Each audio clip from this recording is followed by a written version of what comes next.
Good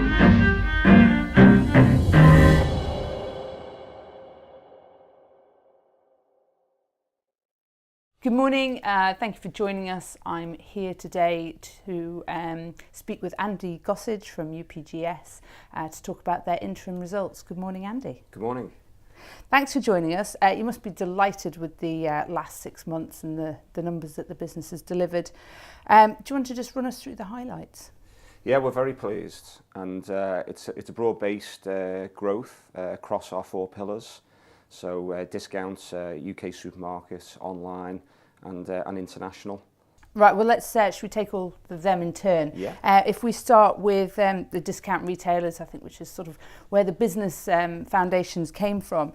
Obviously, it's been delivering growth for you. UK, maybe a touch disappointing, but international has more than made up for that. Yeah, I mean, we're seeing strong growth internationally, and there is overlap between there and the discounters. Many of our new international customers are discounters, particularly in mainland Europe. We did see a decline in revenue in UK on UK discounts, but the order book for the second half indicates that we'll be back to growth in the second half of FY19. UK, is that just a sort of a generally slower market, and what do you think? Yeah, it's overall tougher market conditions, and it's a more mature area for us generally, so we were more susceptible to that. But international, really pleased, and I say at the moment a large part of that element is discounts, and that's more than made up for the decline in the UK. International then, is that a big part of that has been Germany? I know that's been a huge driver for you. Yeah, it's certainly our most significant area of growth internationally. I mean, what pleases me about international is I think it demonstrates the adaptability and resilience of the business. In 2017, when we saw the market in the UK go very tough, we decided to accelerate our international strategy, and we're seeing now that we've gone from sort of a quarter of our revenue from international to 40% in the first half of FY19. It's been driven largely by mainland Europe, of which Germany is the largest element, and we opened our showroom in last year over in Cologne to drive that. Well, I mean, the decision to open the showroom has been more than vindicated when you're looking at double revenue growth in the first 6 months than you did in the whole of 2018. Is that a model then that's worth rolling out? You know, do you open more showrooms across mainland Europe? Certainly in the long term, that's an option, and it is a model. But we like to get things right first, and I think Germany is a huge market. It's the largest consumer market in Europe. So and we've only just started. So we see as well as giving us sort of welcome diversification. The international business also puts us on the bottom rung of a different ladder. So we do see sort of big upside to growth. But we're going to start with Germany. I mean, one of the great things about Germany is a lot of the retailers there do have a pan-European footprint. Right. So in a way, if you get that right, it gives you wider coverage in Europe anyway. So we're going to focus on Germany for the short to medium term. But yeah, you're right. In the long term, maybe opening showrooms in some of the other larger territories, like say France, would be an option as well. Okay, great. Coming back to the UK then, obviously the supermarkets over here has been something that you've been building up over the last few years. Seen good growth there over the last 6 months? Yes, definitely. I mean, we were always under-penetrated in the UK supermarkets, and when we IPO'd, we always felt that we should be doing better there, and that's starting to be the case now.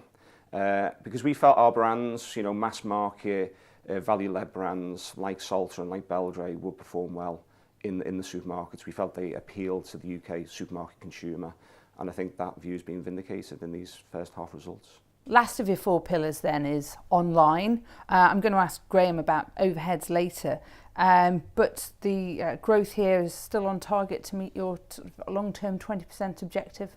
Definitely, yeah. I mean, we've grown across a broad front, and yet online has grown as a percentage. It's above 9% now. Like you say, in the long term, we want to get to 20%. We saw sort of rapid growth in the first half of FY19.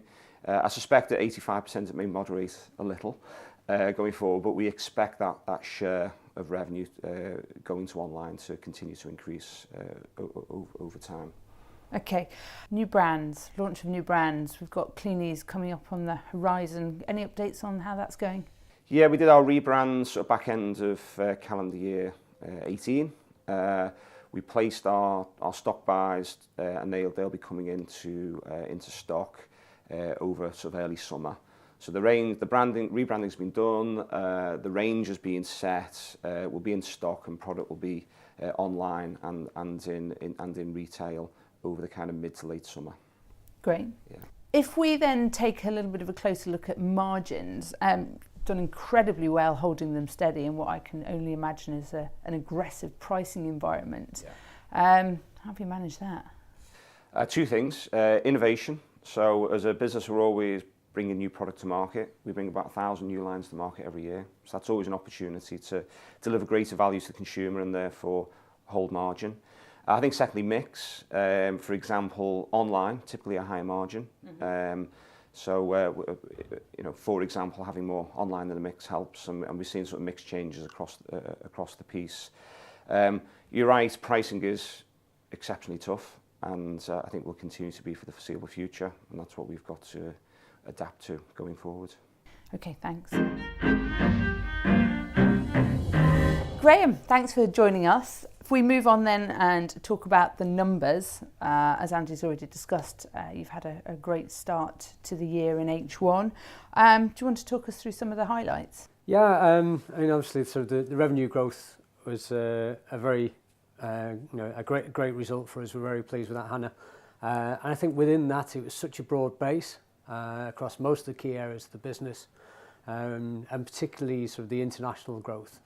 Now international is 40% of revenue, and it's seen quite a strong focus over the last couple of years, increase from sort of mid-20s, I think, from around about 2 years ago.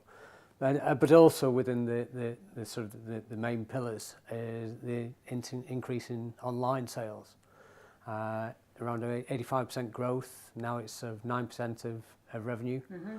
So it's on our journey towards the 20% target that we've set ourselves. Fantastic. And supermarkets and discounters? Yeah, I think good growth in there. Sort of the overall growth, excluding the sort of the one-off factors, was 21%. Over total growth was 36%, and the discount and supermarkets were just a little bit below those two. But it's a very pleasing development in those key segments. So that's the story of the strong growth that you're seeing. At the same time, as one would expect, you've also seen an increase in debt and trade and other receivables. How much of this is linked to the increased activity that you're seeing? It's pretty much all down to the volume. If we break it down to the elements, we've got the increase in stock. It's around about 6.6 million over comparable prior year. It's all there to service the H2 order book. Mm-hmm. So it's principally sold stock, and it's in relation to those orders that are down in our book already. And then trade debtors, quite a sizable increase at 8 million there, and it was all down to invoicing in that tail end of H1, which does include the 1.9 million impact from the earlier timing of Chinese New Year, which we had as one of the factors that sort of gave some distortion on the revenue line. So that's sitting in trade debtors. Our debtor days are still what I believe is quite low at 43. And that's no different to 6 last year months was 44. So the even an improvement. Yeah, the increase in trade debtors is just purely volume driven. And of course that's then fed through into sort of requiring finance through our trade lines. Excuse me. The trade lines are the main part of our debt. Mm-hmm. I think it's around about 12 million of it, but that's supported by 20 million of trade debtors, 18 million of stock. It's very well covered. And so you're very comfortable and well within your covenants? Yes, yeah, and so headroom was 10.5 million at January. We're well within covenants. The EBITDA ratio had reduced from the year end of 2, and it's down to 1.6 at January. So, we're pleased with how everything's progressing. Fantastic. It sounds like the business there is in a strong place. We just then touch on overheads. These obviously, is this the kind of run rate increase we can expect then as order books and we see the growth coming through? A large share of our overheads, around 2/3, are wage and salaries.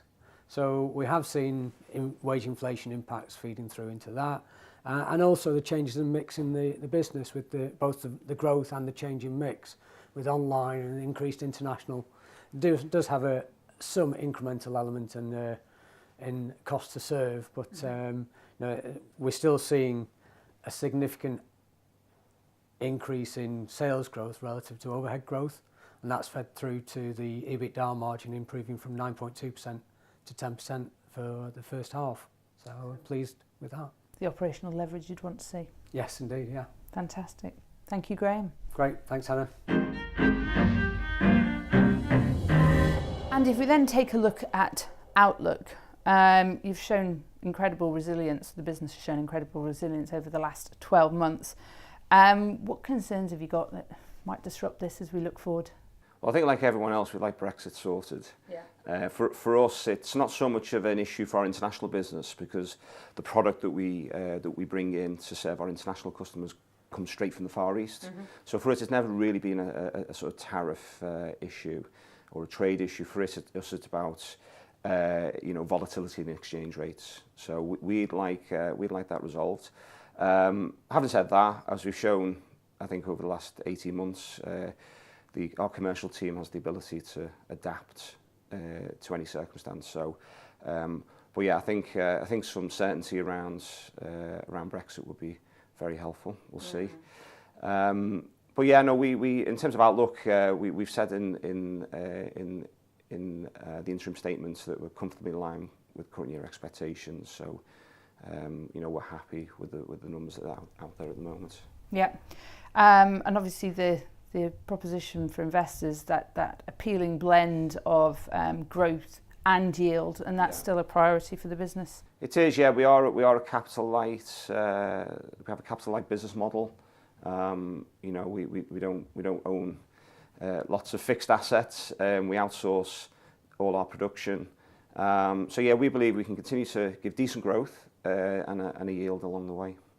Great. Thank you very much. Look forward to seeing you in 6 months' time. Thank you.